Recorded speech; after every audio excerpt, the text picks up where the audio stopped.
Here's a short tutorial on how to make a stent for a crown. So if you've never used Putty before, it comes in tons of different brands, and we're going to take just a little bit of it just to make a single crown.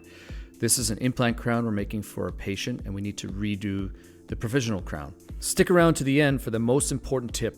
So what we're going to do is we're going to run it in our fingers just like this. Try not to roll it in your hand like a ball because it decreases the working time. So what we're doing is we're trying to make sure there's no seam, and we're going to place it on the cast just like this. And we're going to run it over the teeth. And I'm not going to thin it out too much, but we're going to make sure it's perfectly flat. Make sure we've covered all the adjacent teeth that we need to act as positive stops. The putty is set and it's time to remove it from the cast. Now you gotta make sure you don't cheat this step because it needs to be completely set. Otherwise, it's not going to work very well.